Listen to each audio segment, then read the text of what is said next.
Hayırlı ertə Россия 1 телеканалында Татарстан яңалыклары туры эфир студиясында Идел Кыямов безнең бүгенге чыгарылышта. Хезмәтләре бәяләнде. Казан Кремлендә Россия һәм Татарстан дәүләт бүләкләрен тапшыру тантанасы узды. Телне үстерү буенча яңа проектлар Татарстан Дәүләт Советында Республика Президенты каршындагы татар телен саклау һәм үстерү комиссиясе утырышы булды. Рус телен өйрәнүчеләргә ярдәм Казан Федераль университетында чит ил студентлары өчен мобиль кушымта әзерләгәннәр.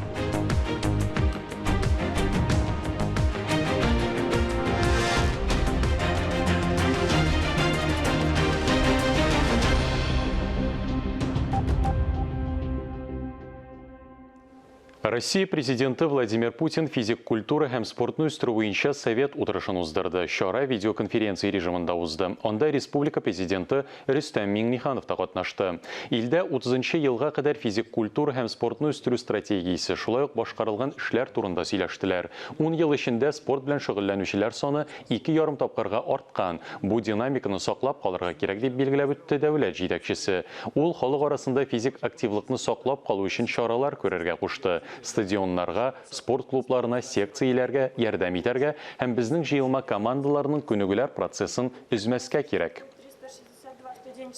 Татарстан президенты Рөстәм Миңнеханов яңа проектларны алга этәрү буенча стратегик инициативалар агентлыгы генераль директоры Светлана Чупшева белән очрашты.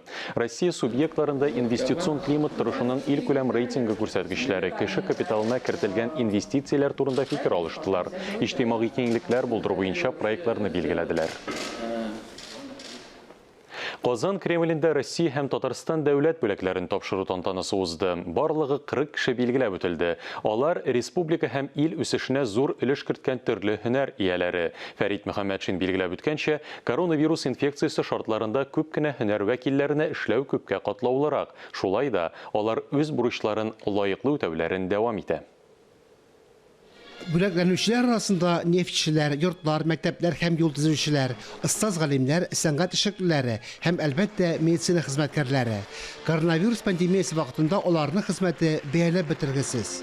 Татарстанның атказанган табибы Ирина Николаева гомерен инфекцияләрне өйрәнүгә һәм алар белән көрәшкә багышлаган. Башта балаларны, аннары өлкәннәрне. Хәзердә коронавирусның бөтен куркынычын аңлап, аны җиңеп чыгуга ышана.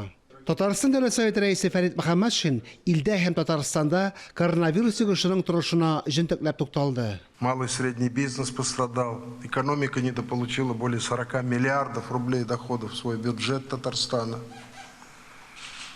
Предприняты были неимоверно затратные и серьезные меры по профилактике и, самое главное, по излечению этой болезни. Шул вакытта Татарстан үзенең социаль бурычларын ил күләм һәм республика проектларын үтәвен дәвам итә. Мы с гордостью можем сказать, что мы в числе ведущих регионов Российской Федерации по основным критериям оценки нашей деятельности. Жизненные условия строительства жилья, дорог, детских садов, школ. Советлар Союзы, социалистик хезмәт һәм Россия геройларының, хәрби һәм хезмәт даны орденнарының тулы кавалерлары иҗтимагый хәйрият оешмасы әгъзасы, социалистик хезмәт герое Николай Фролов үзенең күп санлы бүләкләре өстенә тагын ТСР төзелүнең 100 еллыгы медаленә дә лаек булды. Татарстан Дәүләт Советы матбугат хезмәте баш белгече Җәүдәт Юнысов өчен дә бу көн истәлекле булды. Аңа Татарстанның атказанган матбугат һәм масса күләм коммуникацияләр хезмәткәре дигән мактаулы исем бирелде. Ул масса күләм мәгълүмат чараларында эшләп, шактый бай тәҗрибә туплаган. Пресс-служба Государственного совета требуется информация. Дәүләт Советының матбугат хезмәтендә төгәл тикшерелгән рәсми мәгълүмат булырга тиеш. Ирекле журналистикада да дөреслеклек кирәк. Анда карашлар киңрәк, анализ ясарга аңлатма бирү, журналистның үз фикерен әйтү мөмкинлеге дә бар. Бүләкләнүчеләргә сәламәтлек, тынгысыз эшләрендә уңышлар теләделәр. Фарис Мөхәммәтов, Инна Данилова, Эдуард Мөхәммәтҗанов, Татарстан яңалыклары. Татарстан Дәүләт Советында Республика Президенты каршындагы татар телен саклау һәм үстерү комиссиясе утырышы булды. Тулырак киләсе язмада. Комиссия рәисе Марат Әхмәтов татарлар күпләп яшәгән районнар мисалында телне, традицияләрне саклау, үстерү тәҗрибәсе буенча үткән очрашулар нәтиҗәләре белән таныштырды. Шәһәр районнарда эшне активлаштыруның төп юнәлешләренә тукталды. Безгә үзебезнең татарлыгыбызны мескенлек дип түгел, безнең милли горурлыгыбыз, рухи байлыгыбыз дип кабул итәргә кирәк. Менә шушы рухны сеңдерә алсак, ул вакытта безнең нәтиҗәбез булачак әлбәттә. Инде икенче күзлектән караганда мөхитме, телме, алар икесе бергә янәшә бара торган, берсеннән берсе аерылгысыз. Мөхит татарча булып кына, әгәр дә синең телең юк икән, ул мөхитнең ни кирәге бар? Телең булып син мөхитне аңлый белмәсәң, ул вакытта синең милләт вәкиле буларак бәһәң никадәр. Менә шуңа күрә безнең алып бара торган эшебез дә барырга тиеш ике канат белән бергә. Тел ягы белән дә, мөхит ягы белән дә, алар берсен-берсе бары тик һичшиксез тулыландырачаклар гына. Утырышта чыгыш ясаучылар татар телен үстерүгә бәйле чараларның үтәлешен гамәлгә ашыру буенча фикер алышты.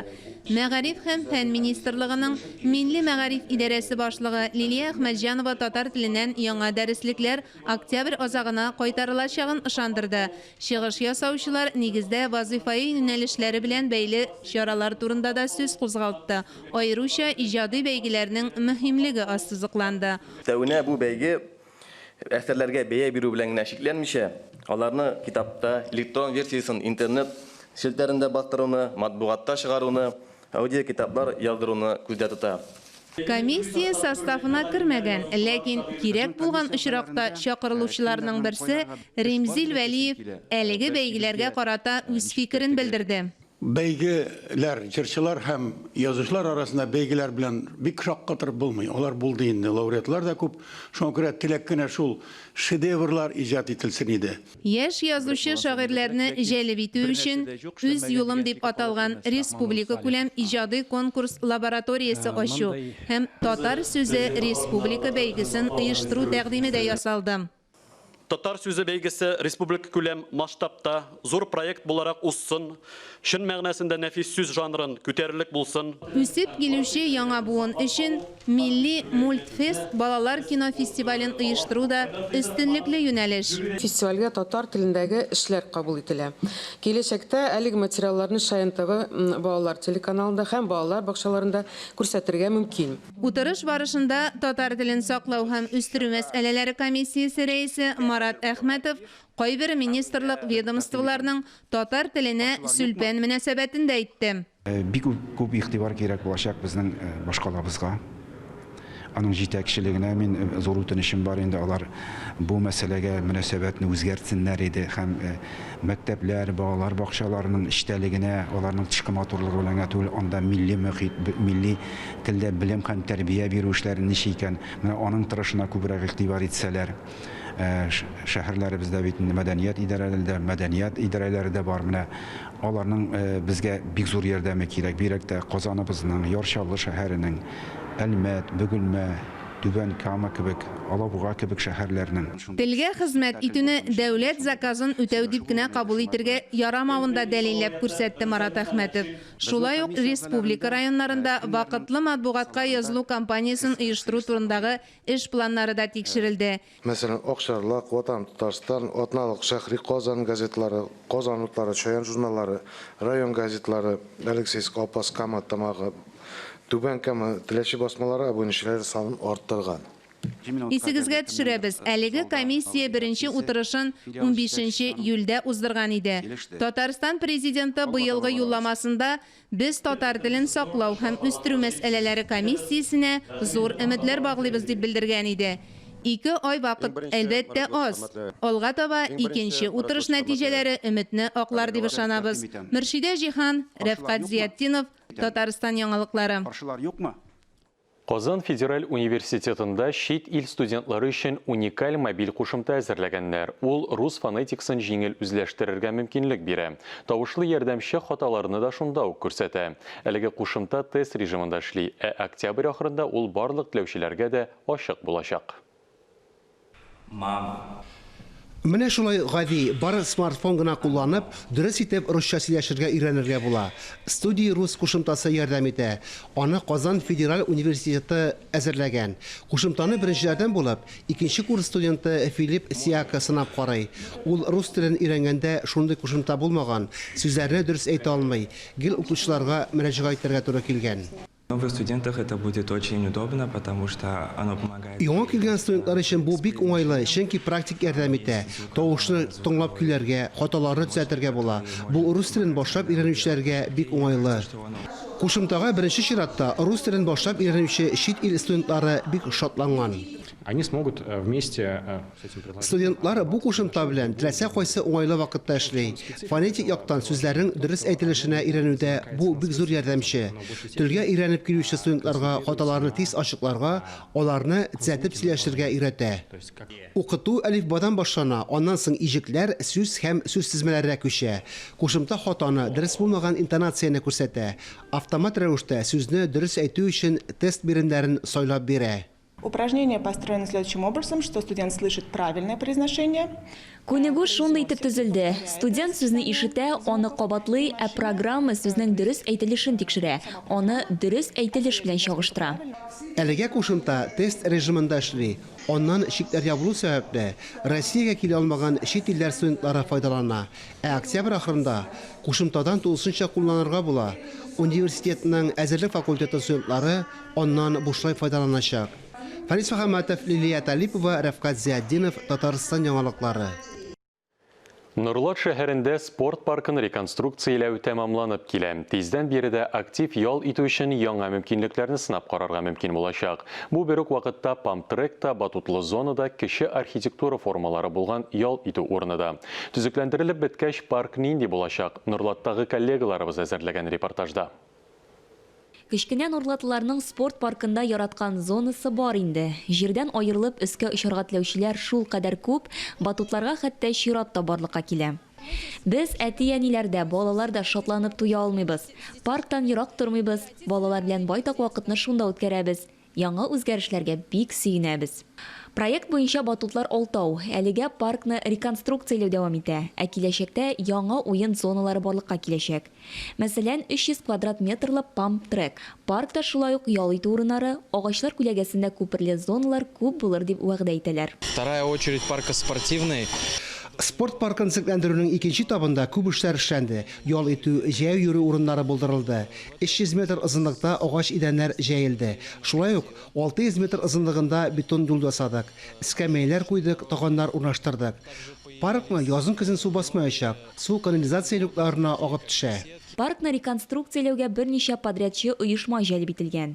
Шуларның берсе үзәк аркаларда эшләрне тәмамлап килә. Бу декоратив элемент кына түгел, биредә якты таганнар булачак. Алар кичке вакытта да эшләячәк. Хәзер биредә тагын 30 ут баганасын урнаштыралар. Су белән тәэмин итү һәм канализация системасы ясала. Как видите, туалеты, да, и НТО, то есть объекты не стационарной торговли. Барлык эшне алдан билгеләнгән проект концепциясе буенча үтәдек. График буенча башта төрле үткәргечләрне суздык. Ял итү, сәүдә объектлары урыннарын җиһазладык. Спорт паркын реконструкцияләүнең беренче чиратын 2 ел элек төгәлләделәр. Октябрь уртасына төзүчеләр икенче чиратны да тәмамларга ниятли. Ойзилә Батырханова, Гөлназ Хәсәншина, Алмаз Әхмәтҗанов, Татарстан яңалыклары, Нурлат шәһәре. Әлеге сәгатькә шундый яңалыклар иде, хөрмәтле телевизор караучылар. Бүгенгә без сезнең белән сау буллашабыз. Иртәгә шул ук вакытта сәгать 9-да очрашырбыз. Исән-имин, сау-сәламәт булыгыз.